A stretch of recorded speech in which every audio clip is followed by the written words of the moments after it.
More on kinds of lasers. Students, हम solid state laser, semiconductor laser और dye lasers के बारे में पढ़ चुके हैं और इन चीज़ों को हम लेजिंग मटेरियल के तौर पर इस्तेमाल करे थे तो हमारे पास मुख्तलिफ़ किस्म की लेज़र्स आ रही थी। अब हम अगर लेजिंग मटेरियल जो है वो गैस इस्तेमाल करें तो हमारे पास जो फिर लेज़र की काइंड आएगी, वो उसको काइंड्स आएंगी, टाइप आएगी, उसको हम गैस लेज़र कहेंगे।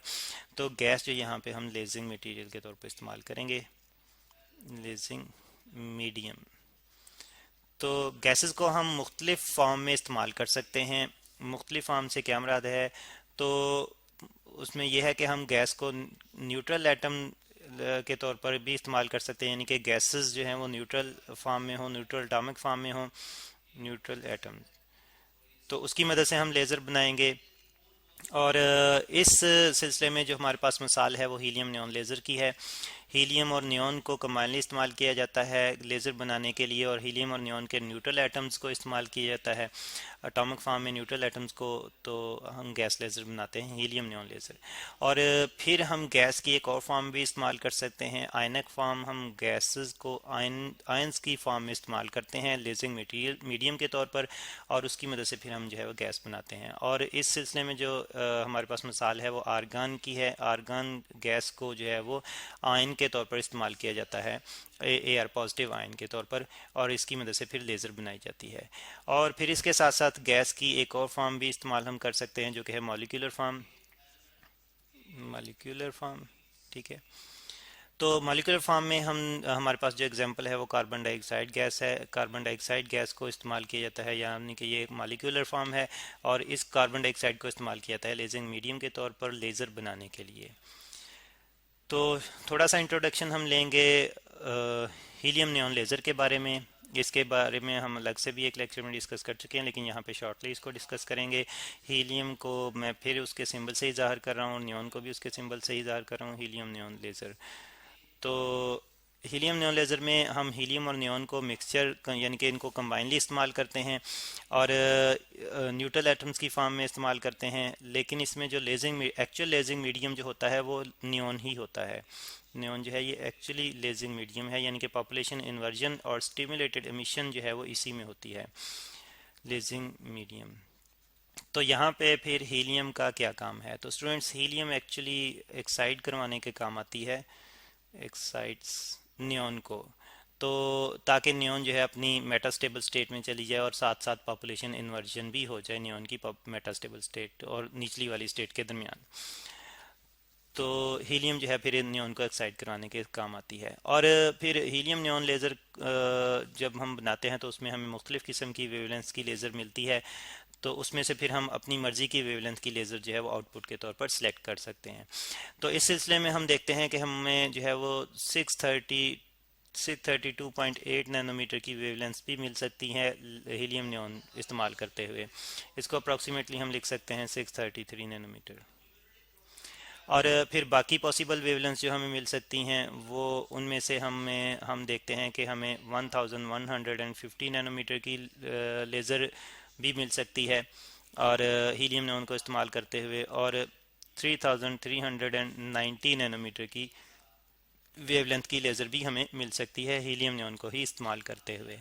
तो इसमें 632.8 नैनोमीटर की मोस्टली हम लेते हैं, जिसको हम 633 नैनोमीटर कह रहे हैं, और ये हमारे पास कलर में रेड होती है। जबकि 1150 नैनोमीटर की और साथ में 3390 नैनोमीटर की जो हैं हमारे पास वेवलेंथ्स, ये इंफ्रारेड रीजन में होती हैं। इंफ्रारेड लेज़र जो हैं वो यहाँ पे हमें मिलती हैं। तो अब हम बात करें कुछ इस्तेमालात के बारे में कि हम गैस लेज़र्स को कहाँ कहाँ पे इस्तेमाल करते हैं, यूजेस। तो इस्तेमालात गैस लेज़र्स के काफ़ी ज़्यादा हैं, लेकिन हम इनके कुछ यूजेस ही डिस्कस करेंगे यहाँ पे। इनमें मोस्टली जो गैस लेज़र को इस्तेमाल किया जाता है वो अलाइनमेंट के तौर पर इस्तेमाल किया जाता है। अलाइनमेंट यानी कि चीज़ों को तरतीब देने के तौर पर, चीज़ों को अच्छी तरह से अरेंज करने के लिए।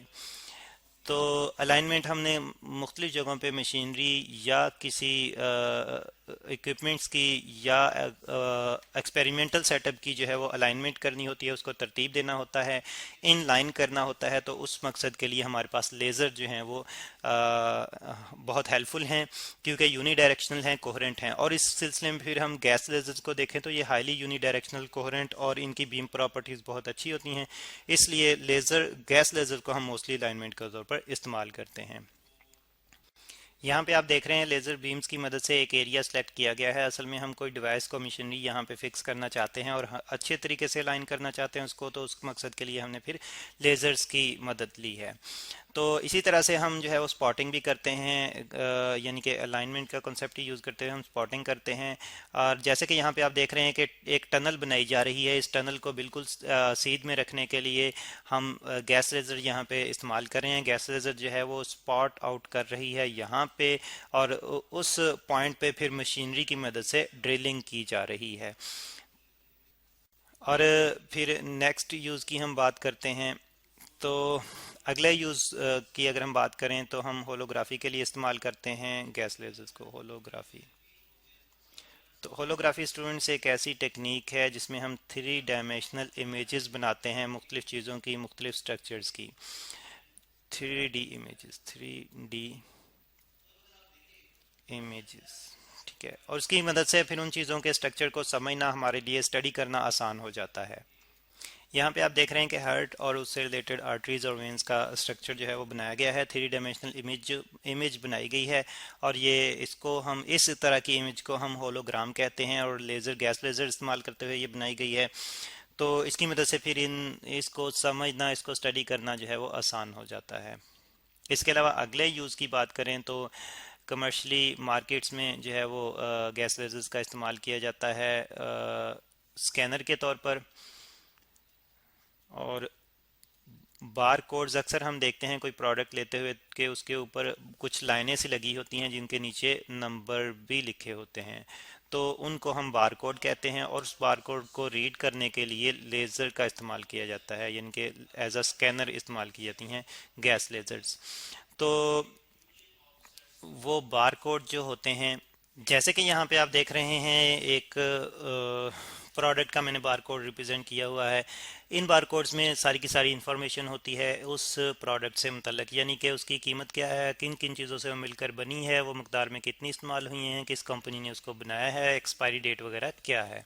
तो ये सारी की सारी इंफॉर्मेशन बार कोड्स में होती है। तो इनको रीड आउट करने के लिए फिर हम जो है वो लेज़र स्कैनर इस्तेमाल करते हैं, जो कि गैस लेज़र्स होती हैं मोस्टली।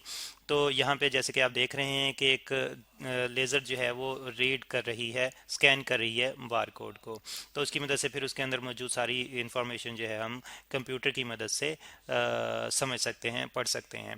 तो इसकी आजकल गैस लेज़र की जगह इस मकसद के लिए सेमीकंडक्टर लेज़र्स भी इस्तेमाल की जा रही हैं। फिर एक और इस्तेमाल भी है गैस लेज़र्स का, और मोस्टली ये इस्तेमाल जो है वो साइंटिफिक स्टडी में किया जाता है, तो वो है इंटरफेरोमीट्री। इंटरफेरोमीट्री की टेक्निक में लेज़र इस्तेमाल की जाती हैं। इंटरफेरोमीट्री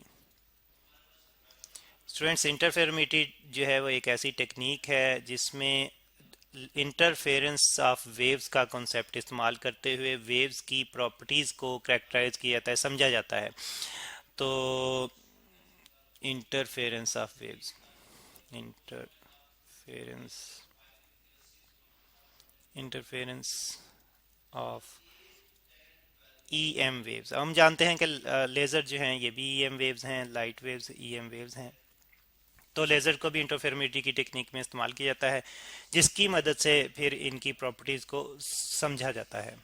फिर इसी टेक्निक को, यानी कि इसी इंटरफेरोमीट्री की टेक्निक को लेज़र का इंटरफेरेंस करवाते हुए मुख्तलिफ और चीज़ें भी स्टडी करने के लिए इस्तेमाल किया जाता है, जिसमें एस्ट्रोनॉमी, ओशियनोग्राफी, सेस्मोलॉजी वगैरह जो है वो आ जाती हैं। और इस मकसद के लिए जो हम डिवाइस इस्तेमाल करते हैं उसको हम इंटरफेरोमीटर कहते हैं। यहाँ पे स्टूडेंट्स मैं आपको रिप्रेजेंट कर रहा हूँ schematic diagram of an interferometer. यहाँ से आप देख रहे हैं कि लेज़र हमें लेज़र सोर्स से मिल रही है, और ये आगे जाके एक बीम स्प्लिटर से टकरा रही है, जो असल में उसको दो पार्ट्स में स्प्लिट कर रहा है। उन दो पार्ट्स को मैंने कलर्स की मदद से अलग अलग ज़ाहिर किया है। यहाँ पे इससे मुराद ये नहीं है कि दोनों पार्ट्स का कलर चेंज हो जाएगा, बल्कि मकसद ये है कि दोनों पार्ट्स को हम अलग अलग ज़ाहिर कर सकें। एक पार्ट जो है वो ट्रांसमिट हो जाता है और मिरर 2 से जाके टकराता है, जबकि दूसरा पार्ट को बीम सप्लीटर रिफ्लेक्ट करता है मिरर 1 की तरफ। फिर दोनों पार्ट्स लेज़र इन मिरर से वापस रिफ्लेक्ट होते हैं और वापस रिफ्लेक्ट होते हुए एक पार्ट बीम सप्लीटर से गुजर जाता है जो कि पिंक कलर का है, और दूसरा पार्ट यहाँ से रिफ्लेक्ट हो जाता है और स्क्रीन की तरफ जाके दोनों मिलते हैं और यहाँ पे इंटरफेरेंस जनरेट होती है पाथ डिफरेंस होने की वजह से, जो कि असल में मिरर्स के की वजह से जनरेट होता है। तो उसकी वजह से फिर इंटरफेरेंस जनरेट होता है और उस इंटरफेरेंस की मदद से हम वेव्स की प्रॉपर्टी को स्टडी कर सकते हैं।